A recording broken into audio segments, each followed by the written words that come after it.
We got the chime, Dave. Sorry. I got the chime. If you watch the rest of the episode, you'll understand that.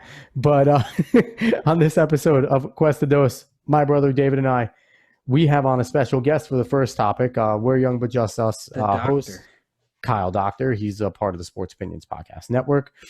We talk about why David hates Superman. David hates America. K-Doc makes that obvious. And then we jump in, we show our nerdum some more. We talk about the awesome story and show that is Naruto. Me and David can probably fill a podcast with it. We stop ourselves. 100%. It's awesome. Definitely recommend it if you like any sort of cartoonish anything. Watch that, listen to that.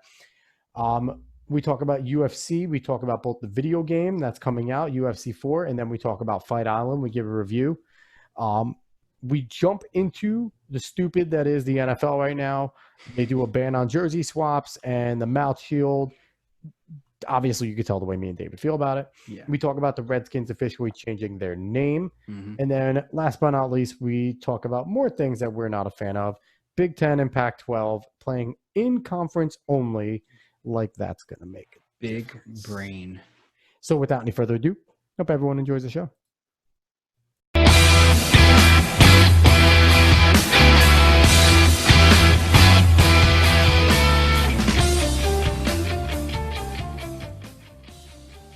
What's going on, sports fans? Welcome to another exciting edition of Cuesta Dos. I'm Alex. He's David. We're the brothers Cuesta. Dave, where's the cough? I'll probably coming soon. I always try to hold it in a little bit. Did it chime this time? Did it chime? It didn't chime. No, I got thrown off. Okay. So normally when we use Zoom to record this, and there it is. And usually when I click record, it does the little stupid like entering chime for whatever reason. This time it didn't do it. So that might be like a little throw off in the end because we just did a recording and then it cut out because I'm crazy and I didn't hear the chime. So we have a fun episode here for everybody. We're going to do something different. We were going to attempt to do something even more different and bring in two different people for two different segments, but Matt Santos sucks and he won't be coming on for one of them. But we have a fun show. Obviously, like we've been saying, I'm not going to say it much anymore. Variety show with the sports base. That's what we are. If you don't know that by now, that's your problem at this point. But we talk about a little bit of everything that interests us. We're mega nerds, so we're mostly going to talk about nerdy stuff in the beginning, and then we're going to go into sports. So it's kind of a clash, Dave. We might switch it from variety show to like nerd and sports stuff because that's essentially what we stick to, just nerdiness and sports stuff. It doesn't matter. It's whatever. Our variety is not very variety. All right, so in this first segment, we want to bring in one of our buddies, Kyle Doctor. So we're experimenting here with bringing people in. It's going to be interesting. So we're going to bring in Kyle Doctor right now, see if he enters, and hopefully you'll be hearing his voice. There he is. He's popping up. Hey, K-Doc. Yeah, a little delay there. Hello. A little delay. What's going on, K-Doc? How you doing, fellas? Good. So we're going to introduce our first topic here. K-Doc is from We're Young But Just Us, a part of the Sports Opinions Podcast Network, which is going to soon change its name, but is still currently the Sports Opinions Podcast Network. So we're running with that. How's it going, K-Doc? Going well. So we're going to jump into it. We brought K-Doc on here because he is our resident American comics guru, nerd, etc. If you hadn't definitely the word. If you haven't watched We're Young But Just Us, or listened, I should say, to We're Young But Just Us, he's had some of the biggest names in comics and pretty much in comic book history already on his show. I feel like he's kind of fulfilled his destiny there, so I'm kind of on his ass about where the show's going, but we will talk about that a little bit. But he's had on the creator of Deadpool. He's had on one of the people that wrote, Flashpoint? That he wrote? Flash Forward. If I had Jeff Johns, that would be a pretty big coup. Yeah, but you also had what was the one that did the comic book statistics website? That was Comic-Con. That was John Jackson Miller. I know your favorite. I'll beat you to it. Your favorite, Rob Mars, writer on Silver Surfer. So yes, I beat you to it. I knew that was. I knew you were probably saving that for last. That was going to be. I want to steal your thunder. Thank you. I'm never on here. I'm never on Cuesta Dos. I want to steal Cuesta Dos thunder. I like the initiative. Okay. That's okay. So so he's had on some big names. If you're a comic book fan, you'll probably recognize them. If not, go look them up because I guarantee you've read their work. You're just one of the people that flips through, doesn't care about the names, and just kind of reads them. So he's on because he's not only a Marvel guy, he's more of a DC guy. And one of the things we're about to talk about is how much David hates a DC character. And it kind of fits. So if anyone was listening to last week's episode, we talked about our nerdy stuff. We talked about One Punch Man. And towards the end, we kind of put One Punch Man in a box with similar to being Superman. And David went off on a mini tangent, if anybody missed it, and basically said, he's similar to Superman, but bald. I don't like Superman. We can go on a whole other topic about that. So what I did is we're going to go on a whole other topic about it. So, Dave, you have the floor. What is your vendetta against the great American hero? Well, hold on. Okay. Sorry. Do we have cool debate music? Like, you know, like Cena? We do not have cool debate music. Debate intro music? No, we sure don't. We are low budget. So we are just going to go and do this. Dave, haha, go ahead. All right, I just want to start off by saying that I was not entirely prepared for this. I don't have a whole thesis as to why Superman is bad or anything like that. I just want to say the main reason why I don't like Superman, I just don't find him entertaining. He is like the OG overpowered character. And there are overpowered characters that I find entertaining in other aspects of entertainment. But for some reason, Superman just never clicked with me. I always like compare him to if you gave a 5-year-old some crayons and told him to draw a superhero and give him some superpowers, he'd probably create Superman. So that's I mean, he has more of a backstory than that. And I know there's been probably many comics where they've gone through good storylines with Superman because there are good things you can do with overpowered characters. But I don't know. There's something about Superman that never rubbed me the right way, and I just never clicked with what he was as a character. See, what the audience doesn't know, there is a reason he hates Superman. He once stole David's last mellow yellow. I can see he's showing it on his shirt. He swears in his pride. He wants Clark Kent in his Clark Kent. He took the last mellow yellow, and then Dave's just going on the whole internet spiel, taking that example, but doesn't want to tell you why he really doesn't like him. Stole a case of mellow yellow. Oh, just the last one. Like we're talking, like those commercials for like Coke or Pepsi where they're in the store. There's the last one left, and he beat you to it because obviously he's Superman. He has super speed. He's gonna beat you to it. Yeah. Even though Dave's got exceptional abilities himself, he's not Superman. Only difference though is I don't think Mellow Yellow ever made enough money to make a commercial with that premise. So there's that. All right. So K-Doc, what's your response to that? Why should David not hate Superman?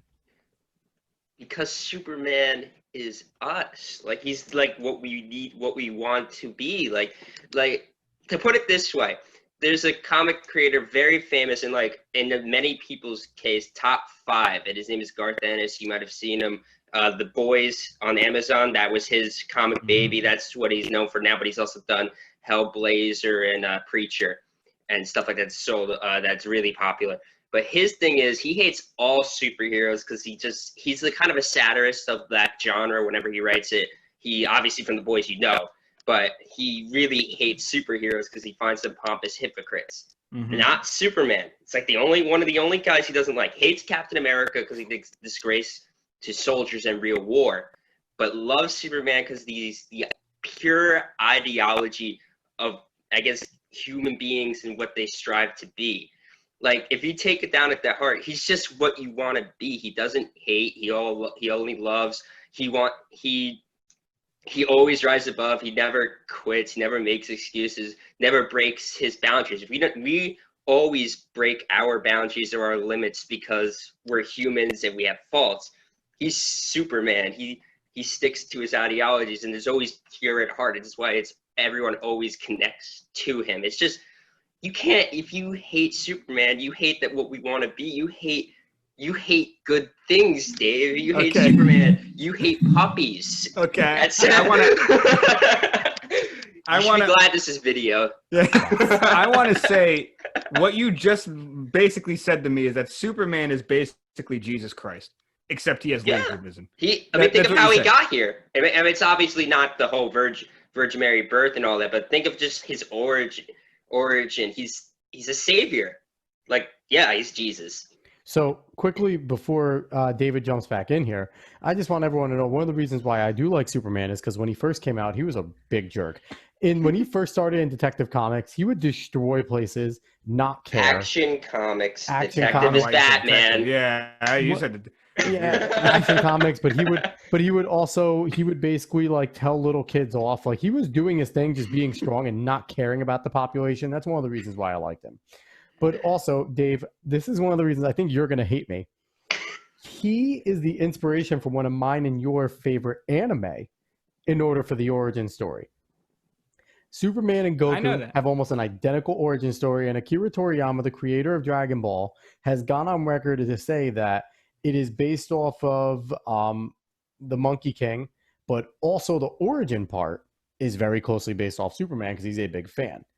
So there's that. I kind of see both sides, though. Number one, there is a finite amount of kryptonite. And over the past years, it seems like there isn't. Number one, I don't know how we have that much kryptonite on this planet, why we're not harvesting it for more if it's that abundant. Number one. Number two, the writer has to be talented in order to write Superman. You can't just be a regular comic book writer to write Superman because it can become a very boring story. Mm-hmm. When you don't have the love connections of Lois Lane, when you don't have another member of Krypton that has the power to fight against him, or someone like a Shazam, but Shazam's too childish. In terms of power, they're similar to scale. It's just that Superman's not a perpetual child that Shazam is. Look, so, Dave, sorry. Go ahead. No, go ahead. Why do you like Goku? Why do I like That's Goku? My question, right? You obviously, like I'm going to guess you like Goku. Yeah, I do like Goku. Why do you like Goku? But he's not overpowered, though. That's the whole thing. No. Superman isn't. Superman, the era of overpoweredness. Superman starts off the strongest in the fight. Goku does not start off the strongest in the fight most of the time. So you're saying it's just boring, no competition? Yes, for the most part. I don't know. It's just like it for me. It's just like you're play fighting. It's like, you attacked me, but wait, I have freeze breath. Like I don't know. There's something about his powers that is just really bothersome, dude. Well, if you think about it this way, I think as it brings back to my original point, if he is not like Goku has to build up like you're playing through a video game, completing missions, collecting all the bananas or whatever. I'm just throwing out random like. I like that. We gotta grab all the bananas. We're powering up. Monkey King, so I get it. I understand. I talk about the Monkey King. There you go. Oh no, it's literally the same thing for every game. Find your Riddler trophies. But Superman is mentally, if you were talking about in a fight, mentally like held down because he doesn't have. He's like the perfect being. He doesn't have, in terms of ideology or in the minds of the creators, that. He just doesn't kill, which is obviously debated by other creators saying, F that, kill. Yeah, no, it's like he holds back a lot. So he loses a lot because obviously it's like your typical Flash CW story. Oh no, I can't stop this guy. Will Barry run faster? That's why I hate Barry Allen. Barry Allen is if you want to do a whole tangent, I hate Barry Allen. But Superman is not like, you won't always win a fight. And like, if you throw him against the Joker or whatever. Yeah. I mean, it's like he's not fighting Batman villains. He's fighting other aliens and a freaking businessman who's like my favorite villain because he's just everything evil about like the worst things about consumerism and taking advantage of other people. And that's how he takes over Superman because he's just. I keep stopping myself from cursing. He has an unlimited supply of kryptonite. He is that too. He has the kryptonite. And he was a president at one time. He's more Superman, unrealistic. True justice in the American way. I'm not going to fight the president. He's absolutely more unrealistic than the Joker actually becoming the Joker. But I do have to say this. I appreciate the writers that do take on Superman because it is a tall task. And to keep him, like K-Doc says, pure, because the other side of an OP character gone wrong is Marvel trying to create Sentry, which is Superman, but with mental issues. So it's like, he's not fun. To me, Sentry is boring. To me, Sentry kind of sucks. There's no good way to write Sentry. It's always the same story. Overpowered, can win the fight. He's the ace in the hole. But oh no, he can't handle the power mentally. And then he breaks down, tries to kill everybody, and has to be stopped. And eventually all the heroes that needed him have to stop him. Like, it's never a different story with Sentry, and it's annoying. Superman, at least it's the same, like K-Doc said, the same moral high ground, except it's the same story every time, essentially.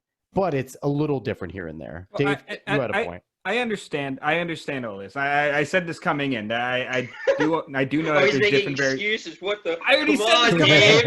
I said I do know there's different variations of how people portray Superman and all. I mean, there's so many damn comics out there. There's so many damn ways that people have written them. But I don't know. There's just something, like I said, there's just something about the way the character has every single power imaginable. Like, I get the whole he's what we aspire to be. We want to be like as perfect as Superman can be. We want to be Jesus Christ. That's what Superman is. But I don't know. It's just something about how he has like almost every single power that you could think of. I don't know. I really like Watchmen. I like the way Dr. Manhattan is portrayed. But like, I don't like the way Superman is done. You get what I'm saying? That's like the purpose. And like the defense of that to end that. I'm going to give you the last word, and then I'm going to send you on your way. Oh, I see how it is. The thing about it is you have all these other characters like your Dr. Manhattans, your Sentries, all these characters spawn out that are ultra powerful and have all these faults, and then you go crazy like the Boys, I think the best example is the Punisher. It's just like he goes out and he doesn't care. He kills criminals. Like there's no line for Superman in killing and going over or abusing the laws, like the court system and all that, because he's again true justice the American way. Punisher's like, I'm gonna kill him. That's it. Yeah, I mean, there's appeal to that, and again, people appeal to that. And as these characters keep developing over time and go to ideas, the beauty of Superman is, again, it's just an ideology. Superman is Superman through all the 90s and the dark comics and your Spawns, your Youngbloods, the Punisher, popular Ghost Riders. There was still always Superman, who's just an ideology, the heart of the World War II era. People looking to Jewish immigrants looking to aspire for a perfect world during a crap time. Almost said cursing policy. Almost cursed again. we don't care too much. So not to cut you off completely, I am going to kick you off. But last question that I want you to answer, just yes or no. Is Superman ever going to get the Thor treatment, and is he eventually just going to be Supergirl permanently? Yes or no? Thor's Thor right now. I don't know what you're going on about. Thor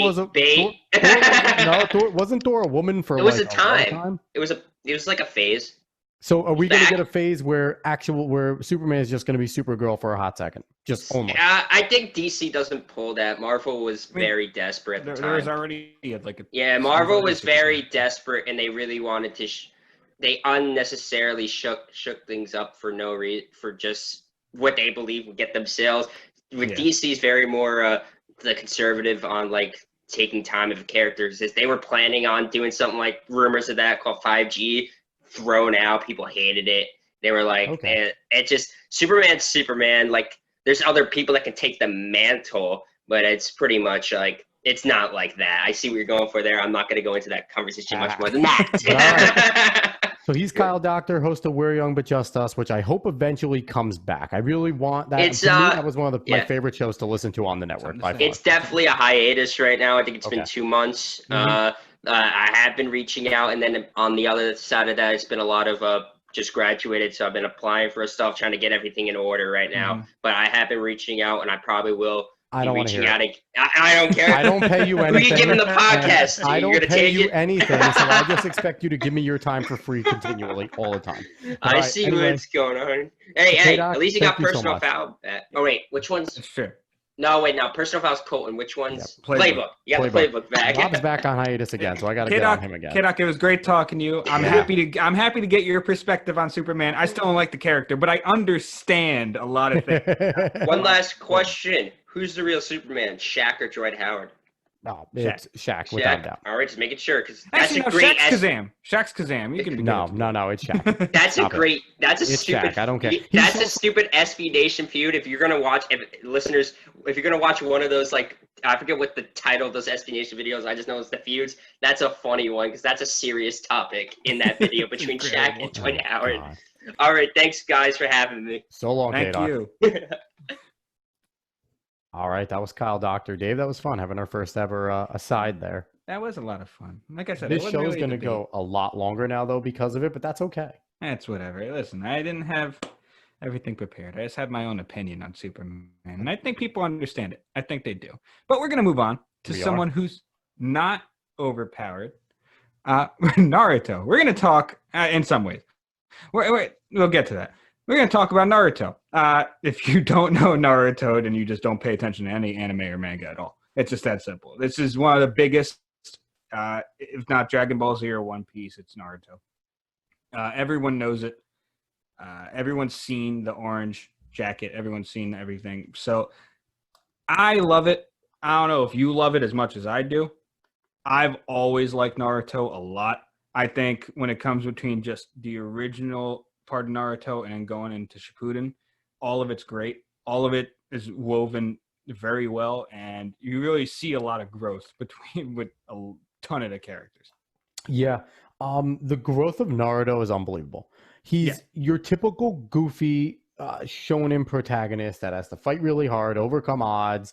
Even when he's down, he's going to win, but it's the way he gets there. My biggest pet peeve is it's a good and a bad thing. The growth or lack of growth of Sasuke up until the final few arcs. I feel like Sasuke was just there to only be the foil of Naruto. Where Naruto was growing, Sasuke was kind of just still going in the same linear direction that you always knew he was going to go into.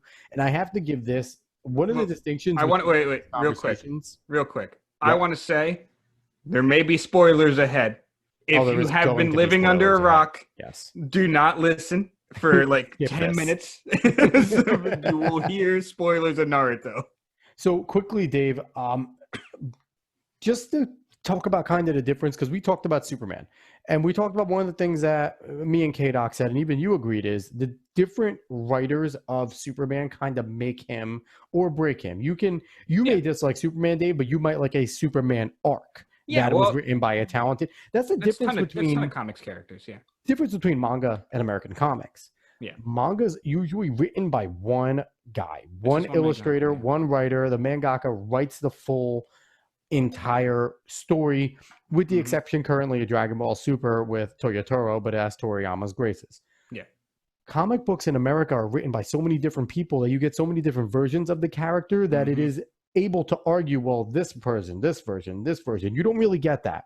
No. You get the anime versus manga arguments when it comes to the manga anime side in Japan. Which one was better there? So I just want to give a different aside there. It's one of the things I appreciate in manga a little more than comic books, even though I like both mediums. But so like I was saying, Sasuke is a little one-dimensional for me. You always, even though he was good, you always knew he was going to eventually go bad, and he was always going to be Naruto's main rival. Even though Naruto had other big people, he had to beat Pain. He had to beat so many other people, which Pain to me is probably the best, one of the top 5 antagonists in all of manga and all of Japanimation and all that. I like him better than any of the other ones. Dave, what more do you have to say about Naruto? Because there is a lot to say about Naruto, and there's so many characters. There's a ton to remember. I'm just going to go through a couple things. One, I get what you're saying about Sasuke, but I mean, you could see it through like the beginning phase of like the first part of Naruto, just the way his own internal struggle, especially when he's dealing with Kakashi and Naruto, and they're speaking. You can see what he's going through. Of course, he was always the foil to Naruto himself, but he still had development. And I mean, in Shippuden, when he finally fights Itachi and everything, and he gets through that, it really breaks into its own. But I mean, when it comes to Naruto, you have so many characters, which I think this is what makes some comics and manga and just other entertainment forms great, when the main character usually isn't the favorite character of the people that watch it. If you're going to ask someone who's their favorite character in Naruto, it might be Rock Lee, might be Gaara, it might be Kakashi. Kakashi's a huge one. Kakashi's my favorite. Orochimaru. I feel like a lot of people just love the Orochimaru. Or Jiraiya. And just Jiraiya. Apparently Jiraiya's back in Boruto, which I just saw, which is amazing if Jiraiya's really back. Yeah, that's weird. But like, and you just said Pain. Pain is an amazing villain. Like, such a good villain. Naruto shouldn't have beaten Pain. Oh no, but that was just plot. That was created. There was no business beating him. But the whole thing, just the universe of Naruto, it's very well stitched together. Obviously, there's things that you could probably complain about. I mean, everyone complains about Naruto's talk no jutsu. He just talks the villains down, and he's able to beat them that way. But I complain about the original anime where he just says "believe it" a million times. I cannot watch that. That is fair. Awful. That is fair. But I mean, you go through the fight scenes. There's so many great Naruto fight scenes. Can I give a quick timeout? Maybe we should explain what Naruto is real quick. Just, you did say they're under a rock, but maybe we should give a mini synopsis. Okay, it's about it's about ninja villages. They use ninja powers. They use jutsu in order to fight each other. It's either through just normal strength and quickness. Have you ever seen anyone doing crazy hand signs? Yeah, it's normal strength and quickness. They have powers, and they could also just do mind tricks. That's a genjutsu, really. It's just a mind trick. Mm-hmm. But it's just a story about a lone ninja who's an orphan who is lost in his village, and he's trying to become the leader of his village. That's what it mainly is. So when it comes down to it, though, the fighting scenes, I think, is what make a lot of people love Naruto even more. Oh, yeah. I mean, if I just have to say Rock Lee versus Gaara in the tuning exams. And if you've seen Naruto, you know exactly what I'm talking about. You know how hyped you got for that fight. Mm-hmm. And there's plenty of others. Naruto versus Sasuke at the end of Naruto. Yep. At the final valley. Got mature. That fight, when they're running along the water on the lake and they're just going at it. Sasuke using the Sharingan, Naruto releasing the Nine-Tails Fox, as much as he could at that point. Like, I think he got 3 tails. Did he get 3 or 4? I think he had 3 tails, and he had like mostly all the whiskers. He had the aura around him, and he quite literally beat the hell out of Sasuke. And that's when they beat the hell out of each other. But I don't think anybody expected Naruto to beat Sasuke as bad as he did. I think everyone expected Sasuke to win that. For it to be a good fight for Sasuke to outright win. And even though he kind of, I guess, did in the end, there was a few times it looked like Naruto won that fight. Oh, I'm of the ilk that Naruto would have won if he wanted to kill Sasuke. He didn't want to kill Sasuke. Yes. Sasuke was more willing to kill Naruto, even though he didn't. He had the chance and he didn't. But Naruto did not come to deal a death blow. So a quick gripe of mine. Why was the main female protagonist one of the weakest females in the whole entire thing? And Naruto is very strong female characters. But Sakura was easily one of the worst female characters in it, and she was there. Her only reason for existing in the beginning was trying to get Sasuke to fall in love with her, and then it was trying to not be the ball and chain behind Sasuke and Naruto, and then it was to be strong, and then she kind of just became a healer, and it was just like, and there were so many other great, powerful women around, and it's like, why did you make her the protagonist? She was pretty bad. I thought she sucked. I have to defend Sakura, mainly because she fights one of my favorite villains, if not my favorite villain in Naruto, which is Sasori of the Akatsuki. I absolutely love Sasori, and that fight is fantastic. Sakura and Chiyo versus Sasori is amazing. She shouldn't have won. Well, Chiyo, she wouldn't have won if Chiyo wasn't there. Exactly. She shouldn't have won, though. But I have to defend Sakura. Listen, she has her moments. I know. She's an annoying character. But they're contrived moments. They're forced moments. They're moments that are the filler of the actual story within a story. It's canon filler. Sakura is canon filler. Sakura. She's canon filler. Listen, I can't. I don't know. I just can't hate her. I mean, like, I get it. Like, she is useless at times, but I can't hate her too much. When you have such a badass like Tsunade, who is one of the coolest Hokage and is one of the 3 great Genin, what is the point of Yes, Sanin, not Genin. One of the 3 great Sanin. What's the point of having a Sakura and if she never truly develops into anything true? She is not one of the great fighters of the village by the end of Naruto Shippuden. She's just there. She's just a ninja that can heal. She's a great healer. Cool. She's useless. I don't know. We could probably argue a little more about that, but I like what we got. I don't want to go too far with Naruto. Yeah, I think we can run. We might revisit Naruto one time. Dave, bottom line, in the end, do you recommend Naruto? Oh, 100%. If you have never watched the anime before and you feel like watching it, I don't know, you've been in quarantine for a while, so you're like, hell, I'll do anything. Watch Naruto. Naruto is one of those that I feel like you have to watch. Of course, I'll always recommend DBZ or One Piece, even though One Piece never ends. But Naruto is one that you should definitely watch. Yeah, I recommend Naruto. This is one that if you want to watch the dub, wait till Shippuden, or at least wait till they get past the Chunin exams, because Naruto is extremely annoying in the beginning, saying "believe it" in the English dub over and over. It's bad. The fighting's good, the action's good, all that's really good, but he's extremely annoying in the beginning. Like, just suck up the sub in the beginning. And then if you want to switch to the dub, the actual dub once Naruto matures and he drops that stupid line, it's it's fine. He's a goofball, he's funny. It's good, and everything's good about it after that. You can watch either or there. I completely recommend the manga or the anime. They are both classics of the genre. Speaking of classics, we have a potential classic coming up that you think could be a really, really good video game, Dave. UFC 4. Is it out already? It's coming out, right? It's coming out August 14th, I think. So coming out soon. You're pretty jacked up about it. Oh, of course. What do you see out of UFC that they built upon? Because the past games were already lots of fun. The first UFC that came out, I think it was UFC Fight Night. When you're just learning how to grapple. You're thinking Undisputed, I think. Undisputed maybe, but just the whole entire difference. We were used to boxing games, and people like boxing games. But then all of a sudden you add the grappling feature, and you add the, two players having to understand what buttons to press and what way to use the joystick in order to get into certain positions. They've been pretty good, and they've been improving steadily. What do you see that they've improved upon in this game that's going to make it worth fighting? Well, the thing is, you can't entirely tell in the trailer what they've improved upon, because the animations look like animations. Until you go and you feel it, you're not entirely sure. Yeah. But what they are promising in it, I take them on their word, because it's been 2 or 3 years. Yep. I think too. But you can take them on their word when they say they improve these things, because they've had time.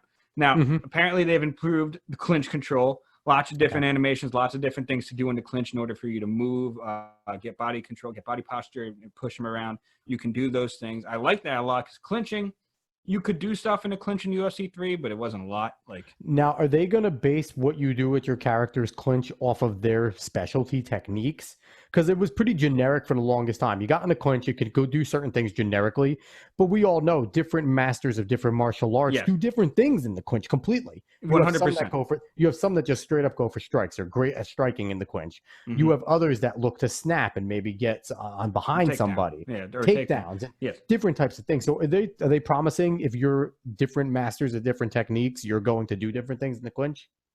Yes, I believe so. Mainly because in their career, they specifically have, I don't know if it's 2 different paths you could take or something like that, but you could take a backyard brawl path, which is the Jorge Masvidal path, where you're literally fighting backyard street fights. I don't want to hear that. That is the Kimbo Slice path. Do not give it to Jorge Masvidal. I know it's the Kimbo Slice path. I'm just saying it's the Masvidal path in the game. I don't accept it. And then there's an Adesanya path, where you're fighting. Mainly, this looks like really like kickboxing style, and this Cobra Arena. I'm sorry if I'm ignorant of this arena. It's very cool looking, though. It reminds me of Mortal Kombat. Nice. You can take either those 2 paths. Maybe they have other little things, but it says depending on what you do, it'll change your style of fighting. You will fight differently. You'll probably have different moves, that's exactly how mixed martial arts is. No one has all the same moves, and they all grow constantly. Exactly. But other things that they have said they've improved upon, they had a whole takedown overhaul. They said different animations for takedowns, different ways for takedowns, so it's not just a generic single leg or double leg that you're just trying to get off someone. And then finally, they said they have devastating ground and pound. It says put you in more control in some posture up scenarios. You can hit them in different areas. You can target different places to hit them. And you can also defend in different ways. You can do a lot of head movement. It's not just putting your hands up and blocking.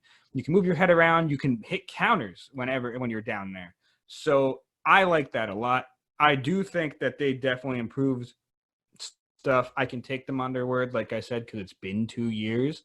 It's not like a Madden or a 2K or something. Not to hate on them, I'm sorry, but you can hate on them. They have done the same kits for 10 years. They just improved upon graphics. Listen, I've talked about this with Joe, who's on the Playbook and Sports Opinions Podcast Network, and like he said, listen, it's not entirely. The devs want to make a good game. The higher ups won't let them. It's every year, and they don't let them really move too much. Yeah. So I understand where the devs are stuck, and I love that the UFC lets their devs make a game, make a UFC game that people can enjoy. So are you just going to master Sterling and just beat the hell out of everybody with Sterling? Because I feel like he's potentially your favorite fighter right now. No, I mean, I'm going to make my own character. What are you talking about? That's all I'm going to do. So it's going to be weak and feeble? Oh, okay. Yeah, okay. I don't know what he's going to be, though. I always like being a submission specialist, but we'll see. You're going to fail. Yeah, okay. Yeah, okay. Okay, so move on from the UFC video game to UFC in real life. We're going into sports. Yay! Exactly. Finally back into sports. But Fight Island happened. Fight Island finally happened, and I think it delivered. I really do think it delivered. I couldn't watch it. I know you couldn't watch it. It sucks for you. Sad But we're just going to go over the main card for Fight Island. There was some interesting stuff in the prelims, but we're already running a little long. So let's go main card. Yeah. So the first match was Amanda Ribas versus Paige Van Zandt. Van Zandt got submitted in the first round. I think she's going to be a free agent now. Dana White already talked about that. So we'll see what happens with her. Ribas looks great. She's going to keep going on. She's actually a very good fighter. So we'll see more of her. Is Joe devastated? I know he loved Paige Van Zandt. Yes, he is devastated that his so-called wife is going to be out of UFC. But next we had Jessica Andrade versus Rose Namajunas. I think I said it right. You did. Look at you. You watched it a few times. You heard the commentary. God, I was so upset. I was so upset. But Rose ended up taking that decision. She fought very well. So did Jessica. But Rose was just much more clean striking wise. She got a lot more significant strikes in. But I thought it was a very good fight in general. That one was a lot of fun to watch. Next, we had Petr Yan versus Jose Aldo. This was amazing. I think they had over like 260 significant strikes. It was literally like they were in a phone booth fighting. Do I have to take it back about Aldo right now? All the trash talking that I did about him, was he as prepared and did he look 100%. Like he deserved it? Because and not to take anything away from Aldo, the man was always prepared. He's a consummate professional. He's a former champion. You just thought he's he was old. He's a fantastic fighter. Yeah. He's just old. Yeah. He fought very well. Okay. I thought Jose Aldo fought very well. Petr Yan's just good. He's just very good and he's younger. Yes. So that helps a lot. Petr eventually got to him. You could see Jose was actually getting a little low on stamina. I think just that full battle, like both their front legs were basically right next to each other. That's how close they were during the whole fight. I mean, Jose got some very good leg kicks in. We saw some classic Aldo. Yep. But Petr Yan eventually just got the best of him. And I wish the ref stopped it earlier because when he was down there just ending the fight, he just kept hitting Aldo. And and it's like, obviously, Aldo is just kind of defending himself, not really trying to do anything intelligent anymore. The ref's just letting it happen. But Petr Yan, new bantamweight champion. We'll see him probably fighting Aljamain Sterling, or I think it might be Sterling probably versus Garbrandt to go fight. I don't know if Garbrandt I don't know if Sterling earned the right to just get the outright fight in his last one. He might have earned the right to get the outright championship chance, and then Garbrandt will be in a contender match. No. I'm saying Sterling might fight someone else before Yan. Okay. I don't know if he's going to go directly to title fight. I'm sorry, I don't know the rankings too much right now. I think he should too. I think it'd be really good. But we'll see what happens with that. Next, we had the featherweight co-main event. This one was very controversial, and I completely understand why. We had Alexander Volkanovski, former rugby player, for those who did not know, versus Max Holloway. Max Holloway is a legend. Many people love him. Blessed MMA. Blessed era. But this was a good fight. I personally do think Max Holloway, if you were calling it just a fight, Max Holloway 3-2. But I know your position exactly, and these are things I've said all the time. Mainly because I think of just the way some judges like to score these championship fights. Specifically, if you do not come out and dominate the champion, if it isn't 4-1, they're most likely not going to give you the fight, which is annoying. I know it's very, very annoying, and I mainly disagree with it. I don't even think it has to be 4-1. I think it has to be 5-0 convincing. I really think the way, because I feel like they write the cards, and then if it's not as dominant, they throw them away and rewrite them. I really do. I don't know. I think they'll give you 4-1. If you win 4-1, because you got to win a championship round to get 4-1. But you got to the whole thing. 3 with 10-8. Like you have to have 10-8 for 3 of them. Probably. But that's the whole thing. And I know that annoys a lot of people, and it's understandable. It annoys me. Yeah, I get it. It's understandable for it to annoy a lot of people because it's like the guy won the fight. He beat him. He beat his ass the whole time. Like, how does he lose? Like, yeah, it was a closer 2 other rounds. Volkanovski probably took those 2 other rounds, but they were round 4 and 5. The judges are paying very close attention to that, and they gave him the fight. And I don't agree with it. I think Holloway should be a champ, but Holloway understands it. He said that, listen, it's a loss of a loss. I'm going to come back even better. The blessed there isn't done. You know, like I said, Matt Santos was supposed to be on in this segment. I joked around.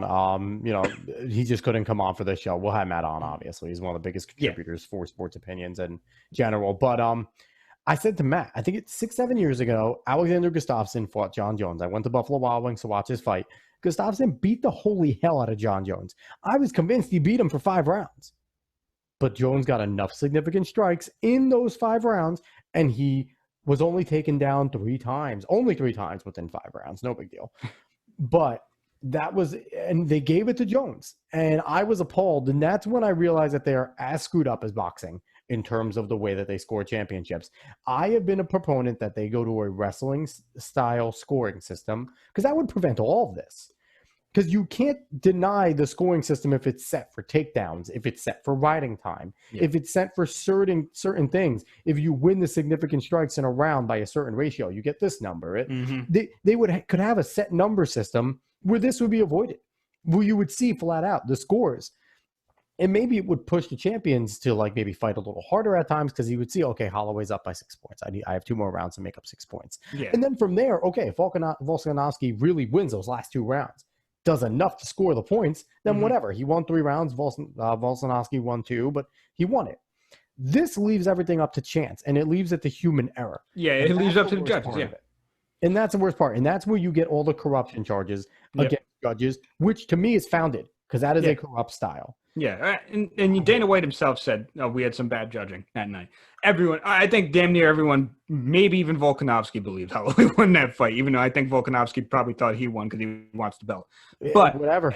But that's the name of the game right now. Oh, 100%. And I agree with you for the most part. I wouldn't mind seeing a change up in the style of scoring if they can find some way to do it in that style. I would love to see it. Absolutely, just to take some of the human error out of it. Yeah. Because there's been more than enough times already this year that we've had just complaints about the judges in UFC, and it gets annoying. It does get annoying. Yep, but definitely. We're going to move on to the main event where judges were really not a factor in this. If you didn't make this decision, you didn't watch the fight. Kamaru Usman versus Jorge Masvidal. Masvidal had some shots in the stand-up when he was in the stand-up. Kamaru Usman controlled Masvidal in the clinch for most of the fight.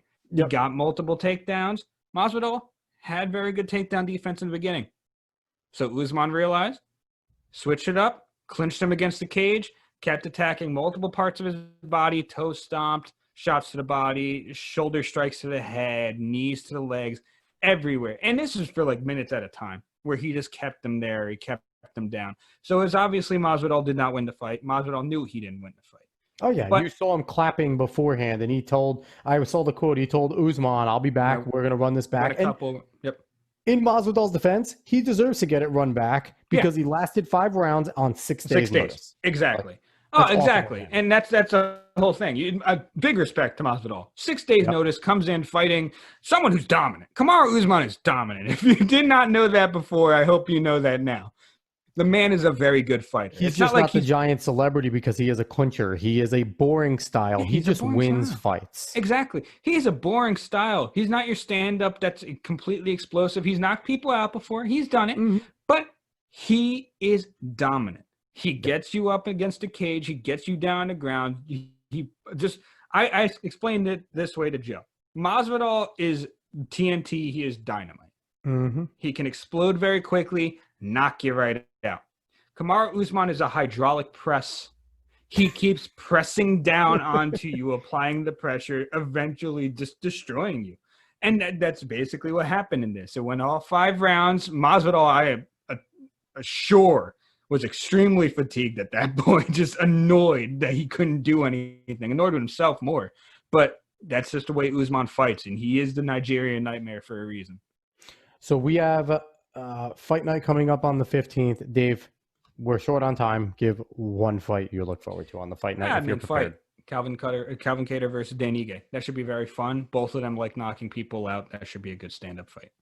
And I have to say, sucks that Frankie Edgar's fight got pushed back. I think it's now to August 19th. So it sucks that it got pushed back. Hometown boy from Tom's River. We consider him part of our hometown. We're the redheaded stepsister in Manchester. But really want to see Frankie fight again. Happy he's going to get a chance to fight. It got pushed back, but it just sucks for preparation-wise that he was ready to fight. He's in the Miocic Cormier pay-per-view, so I'm fine with it. Yep. Oh, that's awesome. So we're excited for that. We're excited for Fight Island. Hopefully I can watch that. Something I'm not excited for, Dave. Stupid rules in sports because of COVID. And here's the start. NFL. NFL's just pissing people off right now with their rules. They obviously want to come back. They obviously want to make it safe. Mm-hmm. But sometimes when you're trying to do things, you catch the stupid. They caught the stupid with these two rules.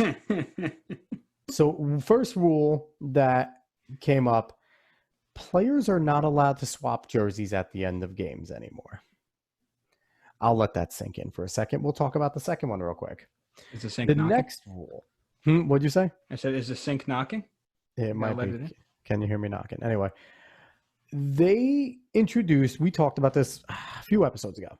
They were thinking about working with Oakley to create a facial shield of some point to stop sputum, mucus, whatever it is, from going all over the place and spreading COVID.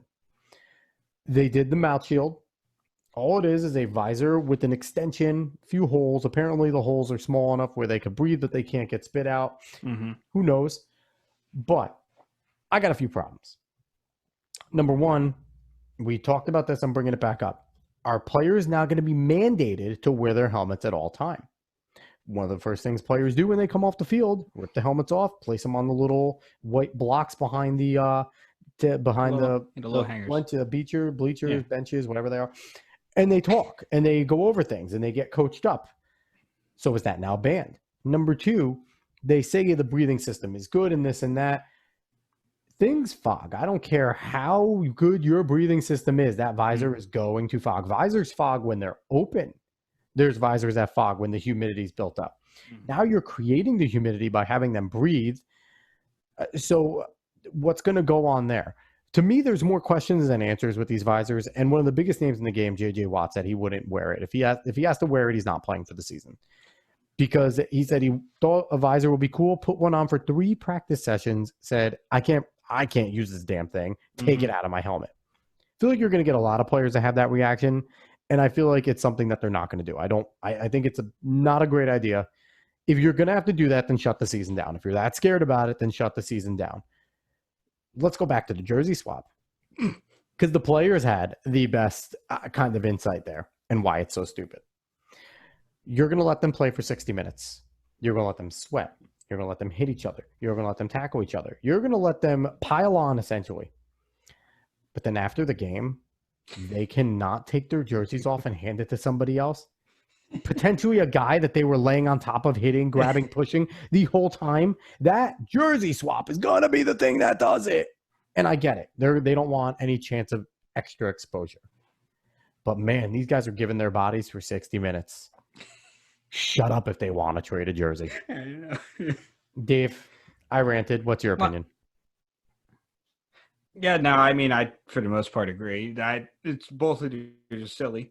Jersey swap is extra silly for the main reason that, dude, like these players, I'm not going to lie to you. I think we've said this before. These players are some of the healthiest people on the planet. I don't think they're worried about dying from COVID. They're worrying about giving it to other people. Like, obviously, you don't want to give it to the staff that may be older and may have other health problems. You don't want to do any of that. But these players, like you said, they're going to be hitting each other for 60 minutes.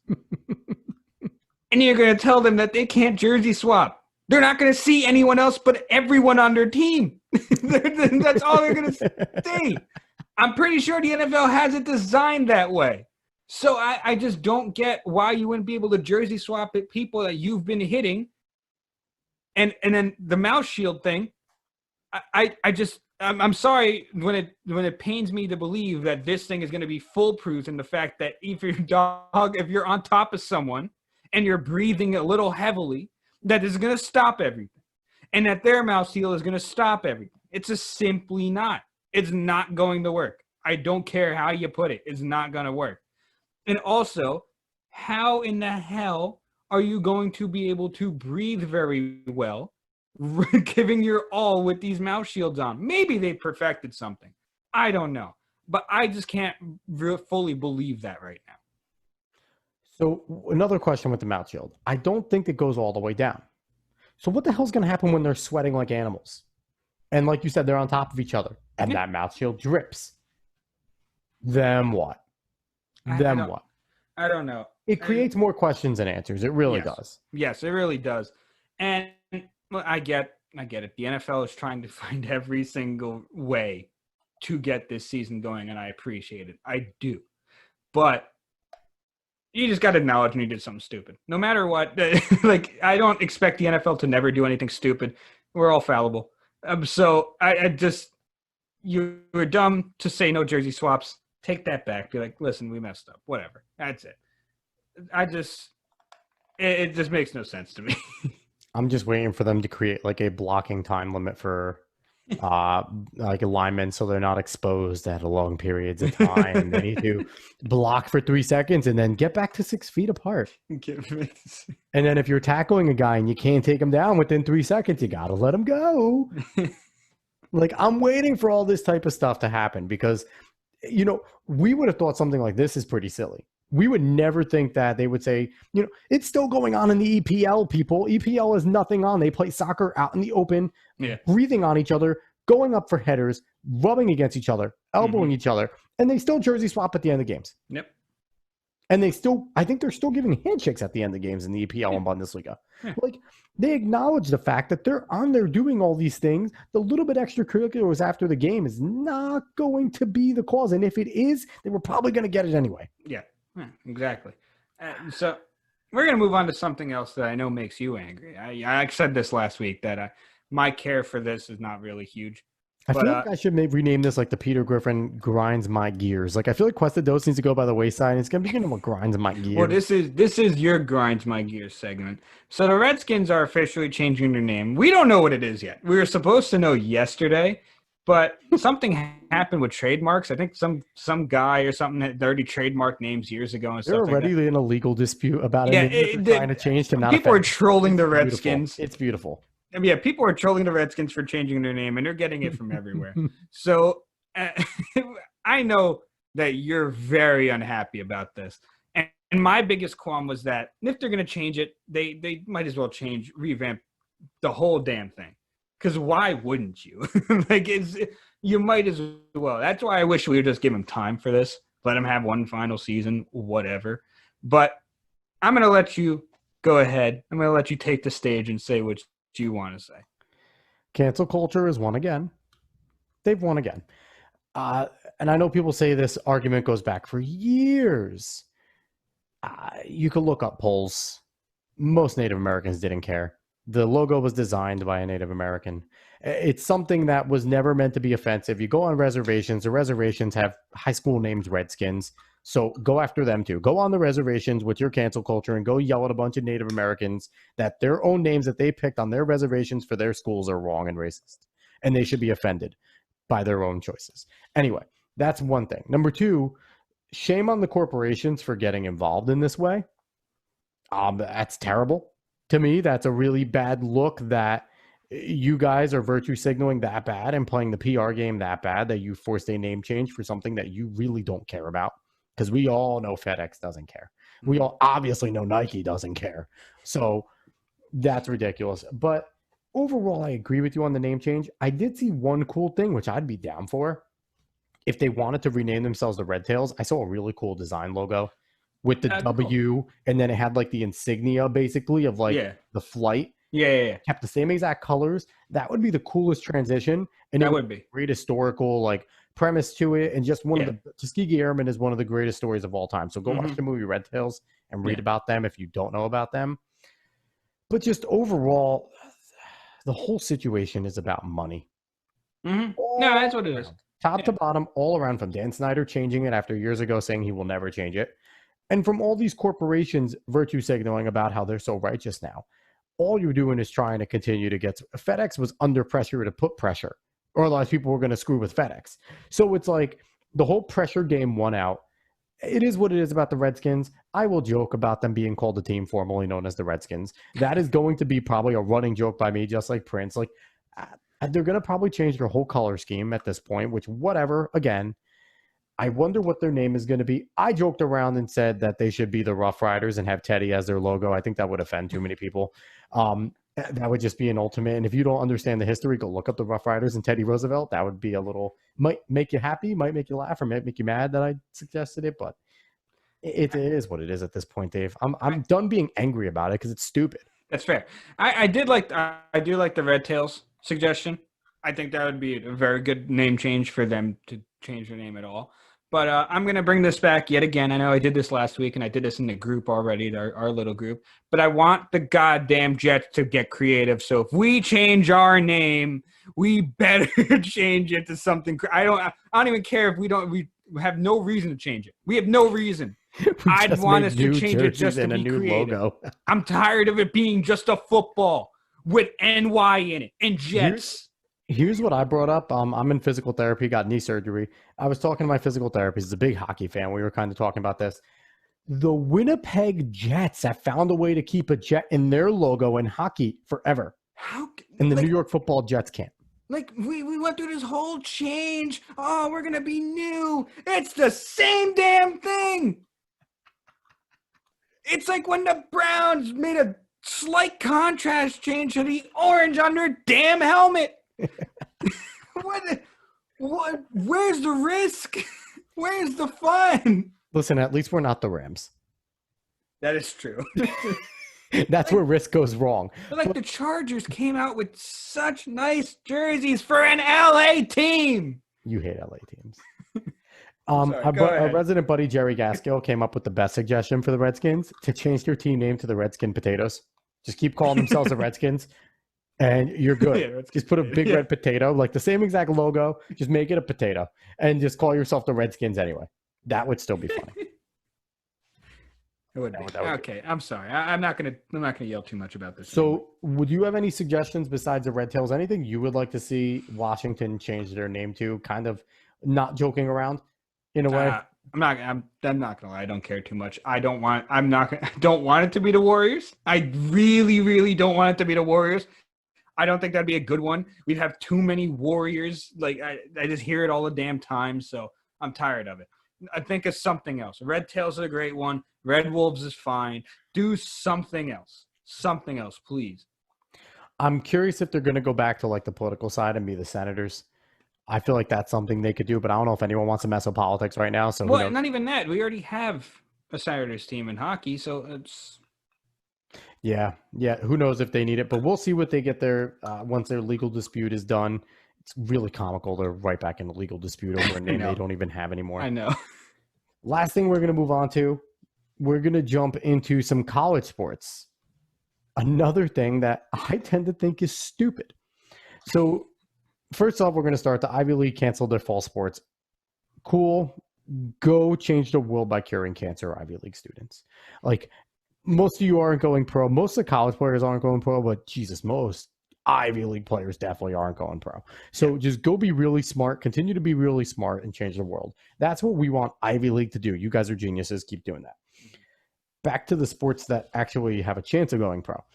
Big Ten, Pac-12, both announced. Big Ten first a few days, Pac-12 followed suit, that they are only playing in conference schedules. I'm flabbergasted that they think that this is going to change anything, that this is a great idea. What the hell's the point of this, Dave? I don't know. I think a lot of people, a lot of corporations, a lot of things are trying to find any way to make things seem like they're trying to do something about it. I have no idea. Sometimes it's best to let things ride a little bit and then figure it out. I know I've heard many times that there's out of conference teams that are like 45 miles away and they don't play, and they're not going to play each other. Like you're going to ride like 200 miles to go play someone because they're in your conference, but you're not going to go 40 miles to go play someone else. It makes no sense. It did not make sense. If Chewbacca is a Wookiee, I'm sorry, but and also, what about Notre Dame? Are they just going to do a bunch of inter squad games and just call it an undefeated season? Like, what are they going to do? I've seen something about I think the Big 12 possibly absorbing BYU and Notre Dame. Don't quote me on it though. Oh, that'll be Notre Dame, BYU maybe. Notre Dame would not fit at all in the Big 12. The best sense is for Notre Dame to go into the Big 10. That's where all their rivalries basically are, besides a few Pac-12 teams. But for me, it's stupid because unless you're just going to do inter-squad games on campus, you're still traveling to other states. Yeah. You're still traveling to other campuses. Yeah. What's the difference if you're traveling to a Pac-12 school, a Big 12 school, a SEC school, as opposed to if you're in Michigan and you're going to Ohio, you're still going to Ohio. You're not staying in Michigan. Is there that much of a difference of going down to Texas? Like, I feel like if you're in some of these states, you're going to want to get out to some of these other states. Like, you're better off. Yeah. But, for me, this is, I get, like you said, they mean well, but there's a lot of smart people in these conferences. Mm-hmm. Why do they not want to think? Why do they just think and say, this sounds great? All the commissioners, will only play each other while they're on Zoom calls because they're 100 miles away from each other each. Like, it makes no sense. Dave, do you think the rest of the conferences are going to be stupid and follow? Do they really have a choice? 2 out of the Big 5 power conferences did it. They probably are. They probably are going to follow suit because they mainly are going to have to at this point. Mm-hmm. So we'll see what happens to college football. I think that that schedule that season is waning. It is. I can't wait for the college football playoff when they're just going to be SEC needs to be all 4 teams because they can't do a playoff. They can't do rankings with this. No, they're just going to argue and say, well, the SEC is so vaunted. That SEC West is basically a dumbed down pro schedule. Let's just give it to all the top 4 SEC West teams. They beat each other up. Stupid. But overall, Dave, there's a whole lot of stupid going on. Well, it's 2020. Let's enjoy it. Let's just enjoy it. Why not? Honestly, people, don't look forward to 2021. I really don't think it's going to get better. The stupid's only going to get worse. And we're going to be here to call you out on it. Ha-ha! We'll see what happens. So anyway, that's going to wrap up this enjoyable episode of Cuesta Dos. I hope you guys liked us bringing in K-Doc. If not, if we did a terrible job at it, tell us never to do it again. Probably just want K-Doc, honestly. We probably won't listen, but just tell us it anyway. Once again, I'm Alex. He's David. You can find David on Twitter at dcuesta308, Instagram Cuesta-Cola. Find me at @A_Cuesta30 on both Twitter and Instagram. Still don't have a Twitter or Instagram for Cuesta Dos. Still not going to shout out sports opinions because I have no reason not to do it, but I'm not going to do it. And anyway, everyone go search this anywhere you can find a podcast. Go watch the video on YouTube. Go listen to it anywhere you can find it. We are everywhere. And please share it. If you like it, share it. The only way this gets known is if you give us 5 stars, if you write a nice little tidbit about how terrible we are, but still give us 5 stars. Write us a little love letter. And if you like it, for the love of God, share it somewhere. Share it on social media. Tell people, hey, there's another sports variety show that talks about nerd stuff in sports. Let's do it. So that's my little plea to the masses, to all 15 of you. Please share. And for the 7 of you that are our family, the other 8, please share. Anyway, so with I hope everyone enjoyed this episode. Have a good one all.